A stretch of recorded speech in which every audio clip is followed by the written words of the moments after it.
Hello, welcome back to my channel. അപ്പോൾ ഇന്ന് രാവിലെ തന്നെ നല്ല മഴയുണ്ട്. നല്ല മഴയുണ്ട്. ഇന്ന് ആളെ അംഗൻവാടി വിട്ട് തുടങ്ങിയിട്ടുണ്ടായിരുന്നു കേട്ടോ മോളെ. അപ്പം ഇന്ന് വിടണോ വേണ്ടേ എന്നൊക്കെ ഇങ്ങനെ ആലോചിച്ചിരുന്നിട്ട് ഞാൻ വെച്ച് വേണ്ട, വീട്ടിൽ നിന്നാലും വെറുതെ ഇതാവും, പോയി കുഴപ്പമില്ല പോട്ടെ എന്ന് പറഞ്ഞു. ഞാൻ വെച്ച് പിള്ളേരാരും വന്ന് കാണില്ല. പക്ഷെ എല്ലാ പിള്ളേരും ഉണ്ടായിരുന്നു കേട്ടോ. മഴയാണെങ്കിലേ പിള്ളേരെല്ലാം ഉണ്ടായിരുന്നു.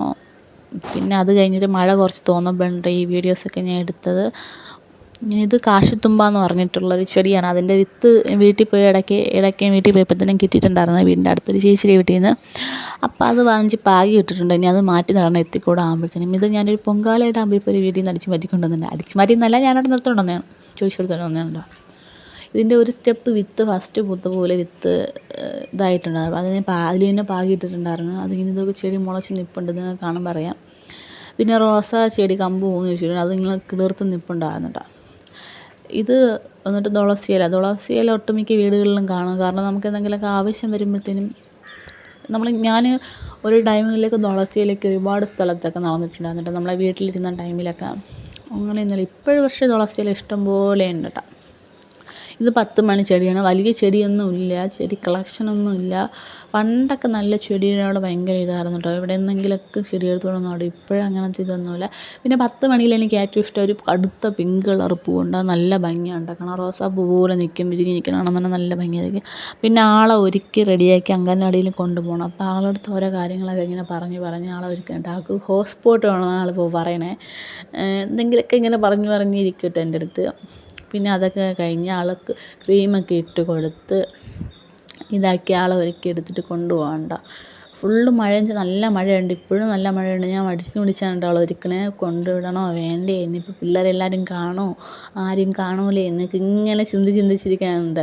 പിന്നെ ഞാൻ മടിക്കാതെ കൊണ്ടുവിടണം എന്ന് വിചാരിച്ചാൽ ആളിപ്പോൾ പോയി തുടങ്ങിയതുള്ളൂ. പിന്നെ നമ്മൾ മടിച്ച് കഴിഞ്ഞാൽ പിന്നെ ആൾക്ക് കരച്ചിലാവും, പോവാൻ പിന്നെ ആൾ മടിക്കും. പിന്നെ അംഗൻവാടിയിൽ ഇതുവരെ എടുത്തോണ്ടാണ് കേട്ടോ വന്നത്. എത്താറായപ്പോഴത്തേനും ഞാൻ തറയിൽ ഇറക്കി വിട്ടു കേട്ടോ, നടന്നു പോട്ടെ. കാര്യം മഴയും കുറച്ച് കുറഞ്ഞിട്ടുണ്ടായിരുന്നു. കാരണം ഇല്ലെങ്കിൽ ആൾ ഫുള്ള് കരഞ്ഞിരിക്കും കേട്ടോ. ഇപ്പോഴേ ചിണുങ്ങിയാണ് പോണത്. പിന്നെ ആളെ കൊണ്ടുവിട്ടിട്ട് വന്നിട്ട് ഇതിങ്ങനെ ഇത്രയും ഇത് കാണാൻ വേണ്ടിയിട്ട് വനപ്രദേശം പോലെ ഉണ്ട്. ഫുള്ള് റബ്ബറാണ് ഇവിടെ ഫുള്ളും. അപ്പോൾ അതാണ് അങ്ങനെ തോന്നുന്നത്.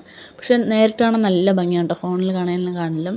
പിന്നെ ഇത് വരുമ്പോൾ ഇറക്കവും പോകുമ്പോൾ നല്ല കയറ്റമുണ്ട്. മഴ പെയ്ത് വെള്ളം ഇങ്ങനെ ഒലിച്ചിറങ്ങുന്നുണ്ട്. പിന്നെ ആളെ കൊണ്ടുവിട്ടിട്ട് നേരെ വന്നത് നോക്കിയപ്പോഴത്തേന് അരിയാണ് കേട്ടോ നോക്കിയത്. കാരണം കഴിഞ്ഞ ദിവസം ഞാൻ അരി ഇട്ടിട്ട് അത് പായസം പോലായി എന്ന് വേണമെങ്കിൽ പറയട്ടെ. നല്ല വെന്ത് കുഴഞ്ഞു പോയി. കാരണം നമ്മൾ നോർമലായിട്ട് ഇടുന്ന അരി എന്ന് വെച്ചാൽ വേവ് കൂടിയ അരിയാണ്. നമ്മൾ കടയിൽ നിന്ന് ചാക്കിലാണ് അരി എടുത്ത് വെക്കണേ ഏട്ടൻ്റെ അമ്മ. അപ്പോൾ അതാണ് ഇടാറുള്ളത്. അപ്പോൾ അതുപോലത്തെ അരിയായിരിക്കും എന്ന് കരുതിയിട്ടാണ് ഞാൻ ഇട്ടത്. എന്ന് വെച്ചാൽ നല്ല അത്രയും വേവ് കാണില്ല, എന്നിരുന്നാലും ഇത്രയും പെട്ടെന്ന് വെന്ത് അഴുകി പോകുമെന്ന് ഞാൻ കരുതിയില്ല കേട്ടോ. സപ്ലൈകോയിൽ നിന്ന് വാങ്ങിച്ച അരിയായിരുന്നു. പെട്ടെന്ന് അത് വെന്ത് കുഴഞ്ഞു പോയിട്ടോ. അതുകൊണ്ട് ഇതിപ്പോൾ നോർമലായിട്ട് ഇപ്പോൾ ചാക്കരി തന്നെയാണ് കേട്ടോ. അത് ഈ പ്രാവശ്യം വാങ്ങിച്ച അരി എന്തോ ഭയങ്കര മോശം അരിയായിരുന്നു. പിന്നെ അത് കഴിഞ്ഞിട്ട് അടുക്കളയിൽ പാത്രമൊക്കെ കഴുകി ഒതുക്കണമായിരുന്നു. അതൊക്കെ ചെയ്തുകൊണ്ടിരിക്കേണ്ട. പിന്നെ കഴിഞ്ഞ ദിവസം ഒരു കമൻറ്റ് കണ്ടു കേട്ടോ. പിന്നെ വൈകുന്നേരം ആയപ്പോൾ മോളെ വിളിക്കാൻ വേണ്ടിയിട്ട് പോവാണ്. അതിനാണ് തല കെട്ടിക്കൊണ്ടിരിക്കുന്നത്. ചീപ്പ് കുഴിച്ചിട്ട് വെള്ളത്തിൻ്റെ അടപ്പാണ് നോക്കണം. എവിടെ പോയി കാണാനില്ല. പിന്നെ കുഴപ്പമില്ല, നമുക്ക് റെഡി ആയിട്ട് പോകാൻ സമയമായി കേട്ടോ. 3:10-3:30 അവളെ വിടാറുള്ളത്. അങ്ങനെ അപ്പോൾ കഴിഞ്ഞ ദിവസം ഒരു കമൻറ്റ് ഉണ്ട്, ഔട്ട്സൈഡ് വീഡിയോസ് എന്തൊക്കെ ചെയ്യാൻ വേണ്ടി ഇപ്പം അങ്ങനെ എന്തൊരു കമൻറ്റ് വന്നിട്ടുണ്ടായിരുന്നു. തെറ്റായിട്ടില്ല, നല്ല തന്നെയാണ് പറഞ്ഞു കേട്ടോ. അപ്പോൾ അതെങ്ങനെയാണെന്നൊന്നും എനിക്കറിയില്ല അതിനെക്കുറിച്ചൊന്നും. പിന്നെ എനിക്കറിയാവുന്ന രീതിക്കാണ് ഞാൻ വീഡിയോസ് ചെയ്യാറുള്ളത്. പിന്നെ എൻ്റെ ക്യാമറയ്ക്ക് അത്ര വലിയ ക്ലാരിറ്റി ഒന്നുമില്ല.